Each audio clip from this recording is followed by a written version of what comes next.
Ndugu zangu katika Kristo, tumsifu Yesu Kristo. Kristo, Mungu ni mwema kila wakati. Naomba tumwambie Mungu asante. Asante. Tumshangilie Mungu kwa makofi na vigelegele kwa Dominika hii ya leo. Ndugu zangu katika Kristo, wazo la Dominika ya leo, mwambie jirani yako, tazama mwana kondoo wa Mungu. Tazama mwana kondoo wa Mungu. Hichi au hilo wazo ndilo lituongoze katika Dominika hii. Tazama mwana kondoo wa nani? Wa Mungu. Masomo yetu, somo la kwanza linatoka katika kitabu cha nabii Isaya, ile sura ya 49 aya ya 3 na ile aya ya 5 hadi ya 6. Naomba niwaambie ili somo ambalo tumelisikia ni wimbo wa pili wa mtumishi wa Mungu. Wimbo wa pili wa mtumishi wa nani? Wa Mungu. Katika nyimbo 4 za kitabu hiki cha nabii Isaya, huu ni wimbo wa pili. Wataalamu wa maandiko wanasema hivi, ilikuwa ni mwaka 540 katika mwaka huo, kipindi au muda mfupi kabla ya dola kubwa ya Asiria kuivamia na kuiangusha dola kubwa iliyokuwepo, dola ya Babiloni. Niwaambie, dola hii ndiyo ile iliyokuwa imewateka na kuvamia Yuda na kuwachukua mateka wana wa Israeli na ukapeleka utumwa nchini Babiloni. Wale wanaopenda story, hii ni story nzuri, si ndio? Story ambayo inakusaidia wewe kuelewa maandiko matakatifu. Sasa baada ya wana wa Israeli kwenda Babiloni, walilia sana, waliomba sana, waliumia sana, walisikitika sana. Wakaona Mwenyezi Mungu amewaacha, hawajali tena. Katika masikitiko yao, katika huzuni zao, ndipo sasa Mungu kwa kinywa cha mtumishi wake huyu anawaambia kwamba saa inakuja, wakati upo ambapo nitawatoa katika utumwa. Nitawaleta tena katika nchi ambayo itakuwa huru. Nitawakomboa kutoka katika huu utumwa ambao unawatesa. Neno la Mungu aliendi bure. Mungu akinena yanatimia. Mungu akisema lazima lifanye nini? Litokee. Na hicho ndicho kilichotokea. Mwaka 538 mfalme wa dola ya Asiria aliyekuwa anaitwa Cyrus aliandika waraka baada ya kuiangusha dola ya Babiloni. Akaandika waraka kwamba wana wa Israeli warudi katika nchi yao huko Yerusalemu. Umenielewa? Sasa naomba niwaambie kwa nini somo hili tunalisoma na lina maana gani kwetu sisi sasa hivi. Mimi na wewe ndugu zangu katika Kristo tulikuwa watumwa wa Shetani, tulikuwa watumwa wa dhambi, tulikuwa mateka na tumepelekwa utumwani, lakini Mungu aliona, Mungu alisikia, Mungu akashuka akachukua mfano wetu sisi kama wanadamu, kwa mfano wa mtumishi wake huyu wa Mungu Yesu Kristo aliye mwana kondoo. Yeye huyu akatukomboa kutoka katika utumwa wa nini? Wa dhambi, akatufanya huru kwa kifo chake msalabani. Ndio maana mimi na wewe si watu wa utumwa tena, si watu wa nchi ya utumwani tena, bali tuko huru, tumekombolewa kwa damu ya thamani ya mwana kondoo wa nani? Wa Mungu. Ndio maana ukirudi katika dhambi, ukianguka tena na ukaingia ukawa mateka wa Shetani, lazima kumtazama mwana kondoo wa nani? Wa Mungu. Jirani yako, tazama mwana kondoo wa Mungu. Tazama mwana kondoo wa Mungu. Somo la pili tulilosikia linatoka katika waraka wa kwanza mtume Paulo kwa Korinto, ile sura ya 1 aya ya 1 mpaka ya 3. Huu ni waraka ambao wataalamu wa maandiko wanasema ni kweli kabisa uliandikwa na Paulo mwenyewe.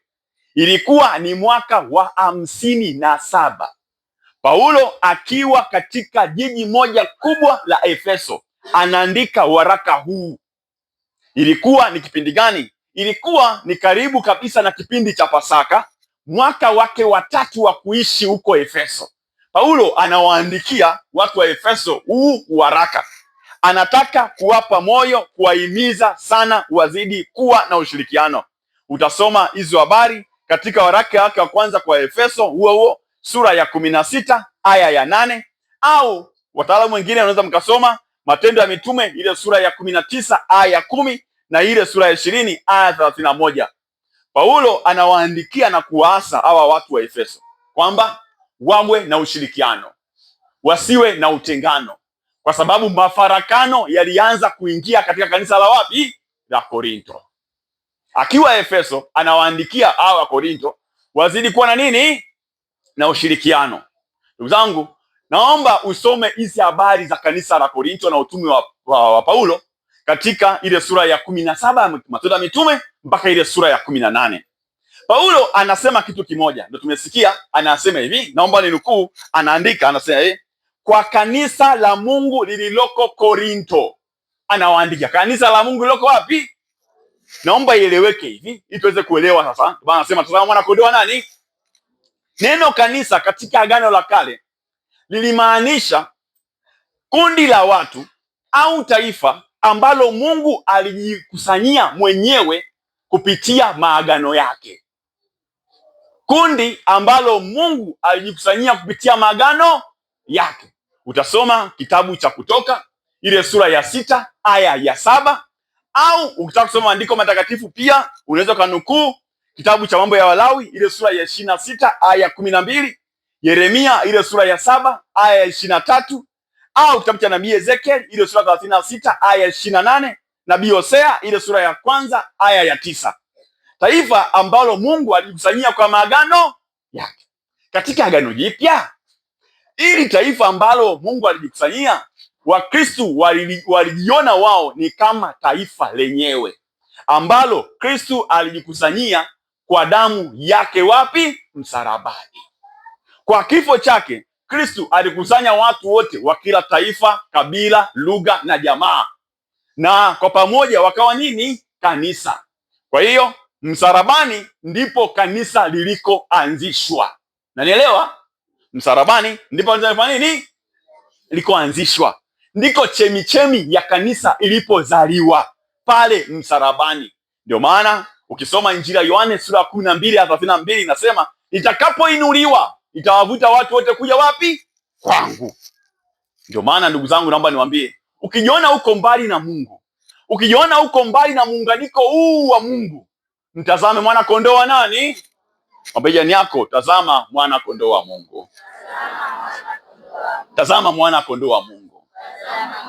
Ni mwana kondoo gani? Ni huyu ambaye Yohane tumesikia akimtambulisha. Wakati wa ubatizo wake, Yohana anaangalia hivi, Yesu akawa amepanga mstari katika watu wanaenda kubatizwa. Yohana anasema hapana, nimemwona mwana kondoo wa nani? Anataka watu waone, anataka watu waangalie, huyu ni mwana kondoo wa. Yohane anamshuhudia na anasema, nimeona, nimeshuhudia, hakika huyu ni mwana wa nani? Wa Mungu. Kuna mengi ambayo tunaweza kutafakari, lakini naomba tuangalie mawazo mangapi? Mawili ya haraka haraka. Mwambie jirani yako, tazama. Tazama. Tazama. Yaani wewe fanya nini? Tazama, tazama. Naomba niwaambie kitu ili muweze kuelewa. Fanya nini? Ukitazama ukiukweli kwa jicho la kiroho, sio jicho la nyama, ukimtazama huyu mwana kondoo wa Mungu, utagundua kitu kikubwa sana. Na kitu hicho ni nini? Ni wewe ni wa thamani. Wewe ni wa nini? Wa thamani kubwa mbele ya Mungu. Maisha yako ni ya thamani kubwa mbele ya nini? Ya Mungu. Kuumbwa kwako ni kwa thamani kubwa mbele ya nani? Ya Mungu. Mungu hakukuumba na kukuleta katika ulimwengu huu kwa bahati mbaya. Ni kwa upendo wake, ni kwa hekima yake, na kwa kitu alichoweka ndani mwako, ndio maana amekuumba. Wewe mbele yake, hata kama watu watakuona ni wa kawaida kabisa, lakini mbele ya Mungu wewe ni nini? Ni wa thamani kubwa sana. Hilo likae akilini mwako, likae moyoni mwako, na utembee nalo siku zote za maisha yako, kwamba mbele ya Mungu mimi ni wa thamani kubwa sana. Niwaambie, kukombolewa kwa damu si jambo jepesi.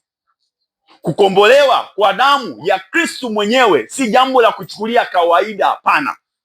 Ni jambo la muhimu sana, ni jambo ambalo lazima sisi tulitambue na tutembee kifua mbele ya Mungu. Ni wa thamani kubwa sana. Kasome katika waraka wa Mtume Paulo kwa Korinto, ile sura ya 6 aya 19 mpaka 20. Umekombolewa kwa damu ya thamani kubwa sana. Naomba nizidi kueleza ili muweze kuelewa. Damu ya Kristo hii iliyotukomboa ni zaidi ya ile damu ya mwana kondoo wa Abeli aliyomtolea Mwenyezi Mungu ili aweze kupata mastahili.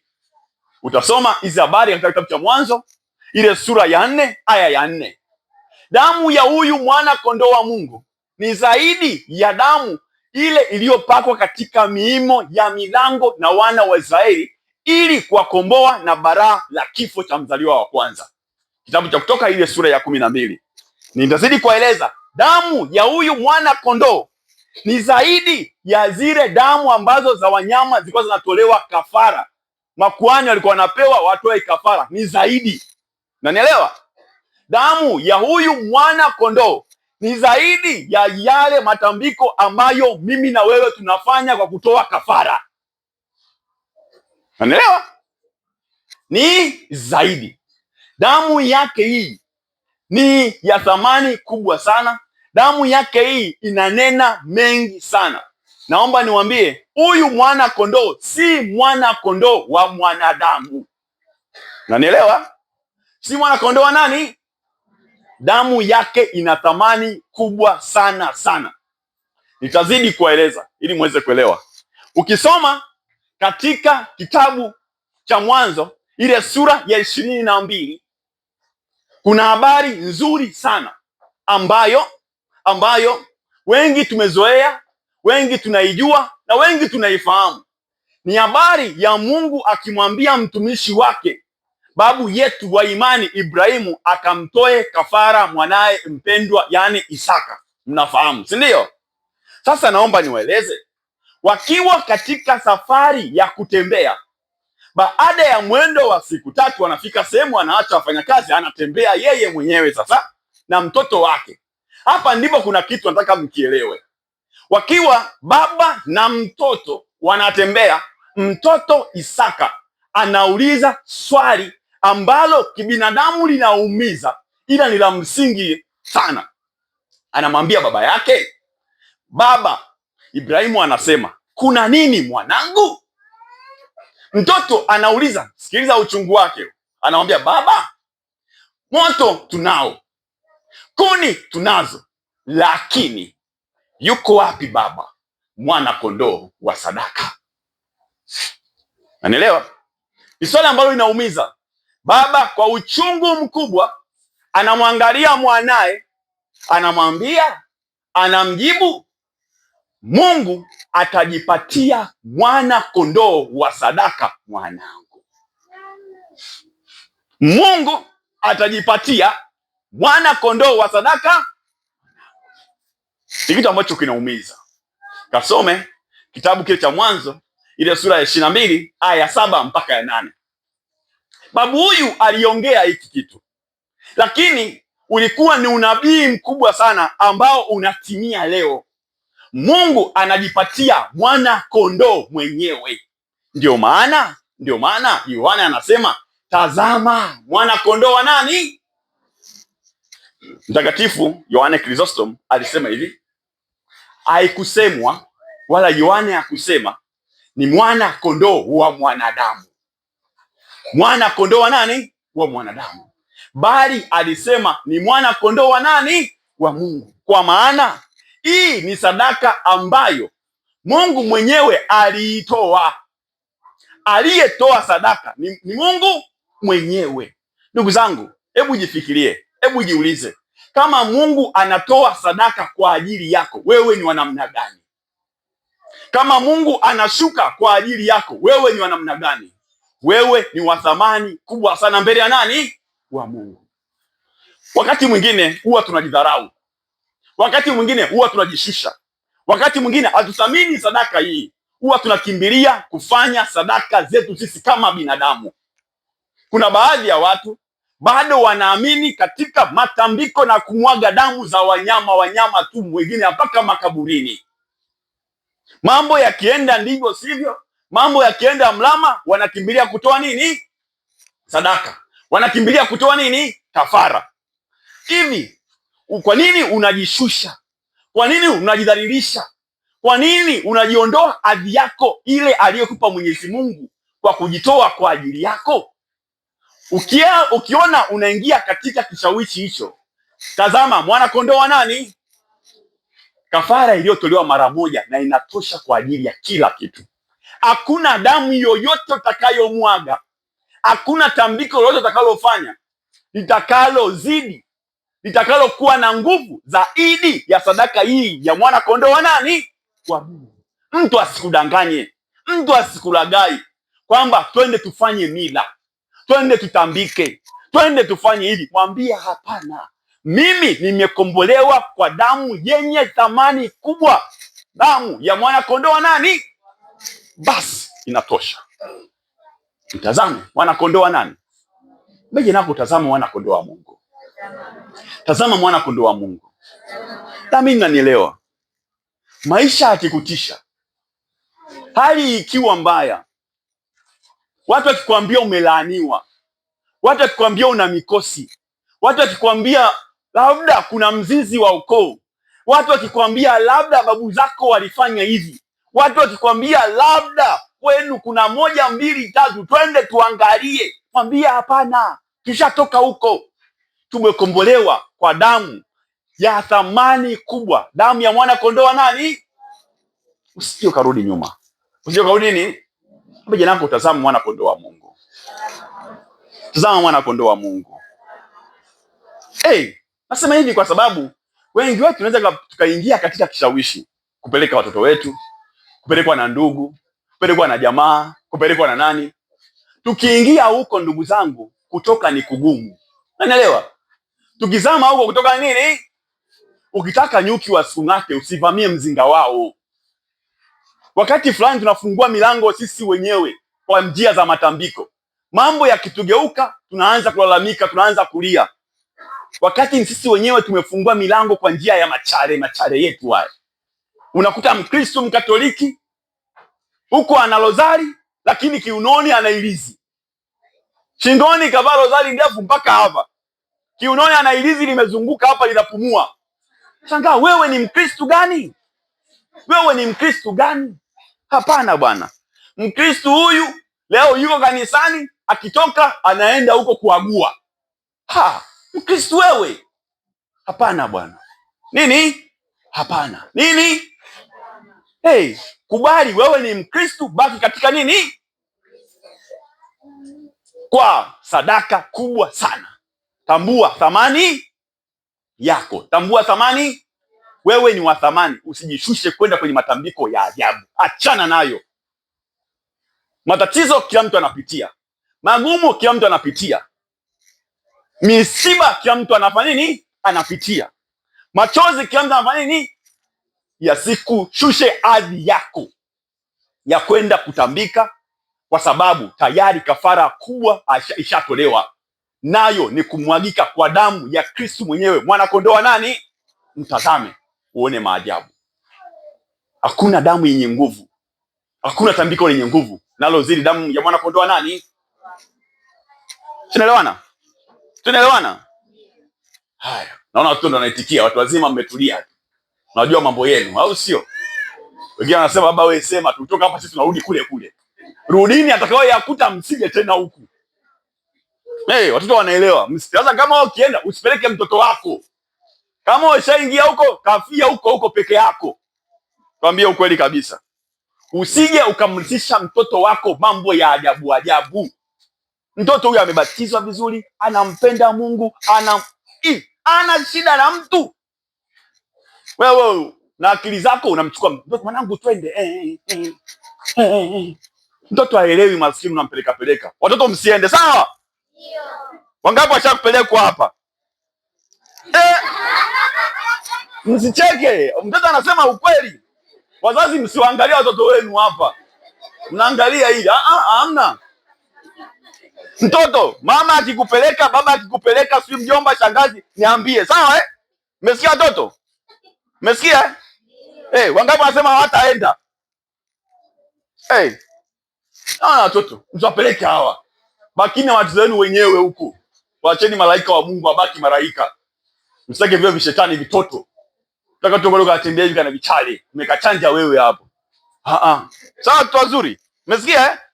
Msifanye nini? Msikubali. Sema hatutaki kwenda kwa waganga. Msapeleke. Hapana. Sasa naona mnasema tajua wenyewe na maisha yenu. Sawa? Tazama mwana kondoo nani? Tazama mwana kondoo, usidanganyike tena. La pili na la mwisho, moja nako jitoe sadaka. Jitoe sadaka. Mwana kondoo wa Mungu ajitoa sadaka kwa ajili yetu. Kristo ajitoa sadaka kwa ajili. Lazima maisha yetu yamwakisi yeye. Lazima kutembea kwetu kumwakisi nani? Lazima watu wakituangalia sisi wamuone mwana kondoo ndani. Lazima kujitoa sadaka. Lazima kujitoa nini? Lazima kujitoa sadaka. Nitawaambia mjitoe sadaka kwa sababu gani. Cha kwanza, jitoe sadaka dhidi ya malimwengu ni kigumu sana. Kujitoa sadaka ni kugumu. Kujitoa sadaka ni kugumu nini? Lazima tukubali. Jitoe sadaka dhidi ya nini? Kujikana kwa ajili ya malimwengu ni kitu kigumu lakini kinachohitajika. Unanielewa? Kujikana kwa ajili ya malimwengu ni kitu kigumu lakini kinachofanya nini?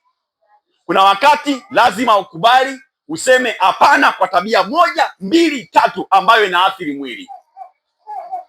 Ulevi, uasherati, wizi, choyo, ugomvi, majungu, mafarakano. Lazima ifike wakati useme nini?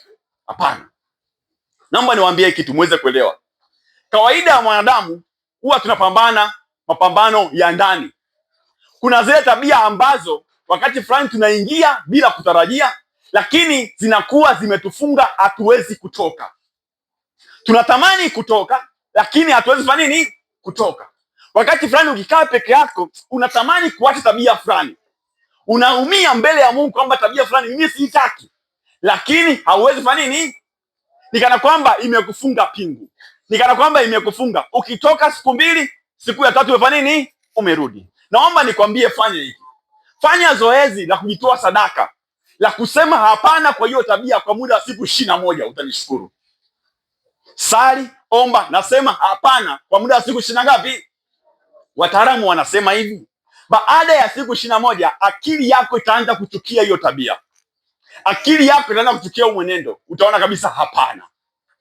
Automatically akili yako itakwambia nini? Hapana.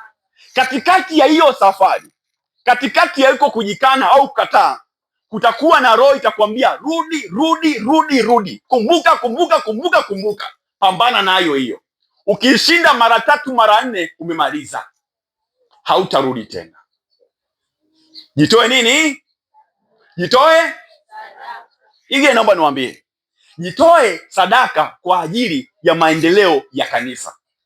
Jitoe sadaka kwa ajili ya nani? Ya Mungu. Naelewa? Mkiona makanisa yameenda, mkiona mambo yanaendelea, kuna watu wamejitoa nini? Lazima mimi na wewe kujitoa nini? Sadaka. Naelewa?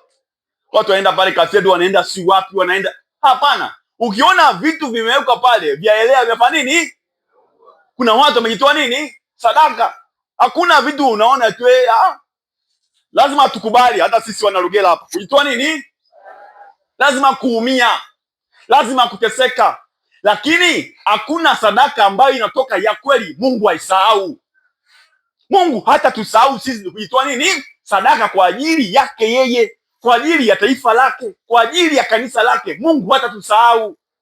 Mimi na wewe kesho tutakaa labda kwenye mabenchi, kuna watu watakaa. Sala zao Mungu atasikia na sisi atatuombea pia. Jitoe nini? Tujitoe sadaka. Na wewe nako jitoe sadaka. Jitoe sadaka. Naomba niwaambie tena. Ile wazo la mwisho nalo nataka kusema na nizidi kueleza. Jitoe sadaka.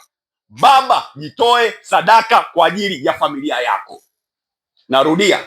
Baba, jitoe sadaka kwa ajili ya familia.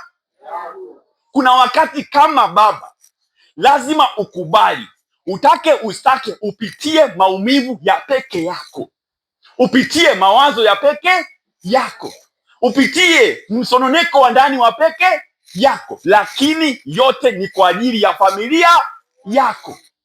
Lazima Lazima ukubali kuumia, kuteseka, kujinyima kwa ajili ya familia yako.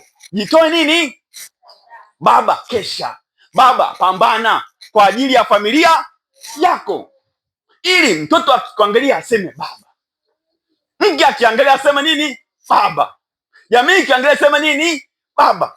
Unaoyapitia wewe unayajua na Mungu wako, lakini mbele ya familia cheka, mbele ya Mungu umia. Jitoe nini? Sadaka. Usiwe wakubali akili ikalala. Jitoe nini? Sadaka. Kwa maana wengi wanasema wanaume hawaishi muda mrefu, lakini ni akili ya mwanaume lazima ipambane. Lazima ifanye nini? Ipambane. Usikubali mwanaume ukakaa hivi ukabweteka. Pambana kwa ajili ya kesho ya familia nini? Sawa? Wanaume mpo? Mpo? Usilale. Sawa? Hata mtoto wako wa kiume mlee kama mwanaume. Sawa? Sawa? Maana watu siku hizi mwambie wewe ni mwanaume, pambana. Sawa? Kamata peleka shamba. Kamata peleka huku. Yaani mtoto akae nyuma yako ajifunze kwamba baba anafanya hivi. Kwa sababu kuna vitu tunavikumbuka sisi, niwaambie ukweli. Ni kwa sababu wazazi wetu tuliwaona wakifanya tukiwa watoto. Naelewa? Tunavikumbuka baba alifanya hivi na havisauliki. Ukipambana leo mtoto atakumbuka baba alipambana kwa ajili yangu. Anakumbuka tu baba pambana. Kwa nini? Wamama mpo? Wamama mpo? Mama pambana. Lia, omba, sali, lakini kwa nini? Pambana kwa ajili ya kesho ya familia yako. Ukitegemea tu upande wa pili utaumia. Ukitegemea pesa ya nipe omba utafanya nini? Mama, nikwambia ukweli, na ni ukweli ulio mchungu. Ukiwa omba watakuchoka. Ukiwa omba mume wako atafanya nini? Atakuchoka. Na yeye ni mtu. Huyu ana baba yake kwao, mama yake kwao, mjomba wake, mtoto shangazi yake, si wapi atakiwa ajenge. Wewe je? Usiingie katika mahusiano kwa unafuu wa maisha. Usiingie katika ndoa kutafuta unafuu wa nini? Wa maisha. Ukiingia katika mahusiano au ndoa kutafuta unafuu wa maisha, utatukanwa wewe, baba yako, mama yako, mjomba wako, wengine washakufa na ukoo mzima. Niambie. Huo ndio ukweli kabisa. Sababu inafika wakati akili ya mwanaume inachoka. Nyumbani wanampigia kelele, watoto wanampigia kelele, na wewe na akili zako unampigia nini? Sio kilema, sio kipofu, sio kiziwi, una miguu miwili, una akili, kila kitu, na wewe unapigia nini? Kelele. Lazima utukanwe tu. Usilalamike, kwa sababu umeshindwa kufanya nini? Kupambana. Hakuna maisha rahisi na wala hata kuwepo. Huo ndio ukweli. Usipopambana utadhalilika wewe na nafsi yako. Utamlaumu Mungu, Mungu atakwambia wewe ndio mjinga. Nilikupa akili na utashi na nikakwambia nendeni mkaitiishe nini? Dunia. Kwa nini huyu anaitiisha wewe hauitiishi? Una shida gani? Wote wawili mmeumbwa kwa sura na mfano wa nani? Mama, pambana. Full stop. Unanielewa? Hamna kulialia. Tunaanza mwaka huu, usilie tena. Hayako hivyo. Ndio maisha. Naomba nimalizie kwa kusema hivi, hata maisha, ili ndoto zetu ziweze kutimia, ili yale tunayotamani yaweze kutimia, lazima ufanye nini? Kujitoa nini? Sadaka. Nasema na narudia tena, hakuna maisha rahisi na wala hayataka nini? Yawepo. Hayapo. Ukiona watu wanafanikiwa, wengine wanasikia sijui nini, sijui maneno hayo hayasaidii. Watu wanakesha usiku hawalali. Unaelewa? Watu wanapambana, ndugu zangu. Wewe umelala masaa 8. Kuna mtu analala masaa 2. Ukiamka asubuhi, yeye kashamka kabla yako wewe. Alafu unabaki ushirikina wewe hapo. Watu wanapambana. Yaani ndio ukweli. Sawa, lazima ujitoe sadaka, ukubali. Hakuna aliyelala akanunua tofali. Hayupo. Hakuna aliyelala akajenga. Utaota tu nyumba lakini hauipati. Lazima utoke kitandani, ukubali kujitoa sadaka. Toa sadaka ya akili, sadaka ya muda, sadaka ya pesa, sadaka ya kila kitu kwa ajili ya kesho yako. Sawa? Hey. Na nawaomba sana, jitoe sadaka. Baba, mama, pambaneni kujitoa nini? Kila mmoja ajitoe sadaka kwa ajili ya watoto. Usikubali maisha uliopitia wewe watoto wako wapitie. Hapana. Usiseme mimi nitembea kwa miguu na wewe tembea. Hapana. Ulitembea wewe, sio yeye. Wanasema kuzaliwa maskini sio shida, ila kufa maskini ni shida. Usilaumu mimi wazazi wangu, mimi tayari washakuzaa wewe, sasa fanya basi. Baki unalaumu tu na baki unalaumu. Nitoe nini? Nitoe. Huu ndio wakati. Huu ndio nini? Mtazame mwana kondoo aliyetoa sadaka. Tunasema kila siku kwenye misa, tazama mwana kondoo wa Mungu. Tazama ondoaye dhambi nini? Mtazame. Mwambie Kristo, nataka kuwa kama wewe. Nataka kujitoa sadaka kama ili nifike kula ambako wewe unatamani na mimi napaomba kila siku. Na hakika Mungu atakubariki na atakujalia hayo yote kwa kujitoa sadaka kwa Mungu na kwa Mungu Yesu na tukufu milele na milele. Amina. Mungu awabariki sana.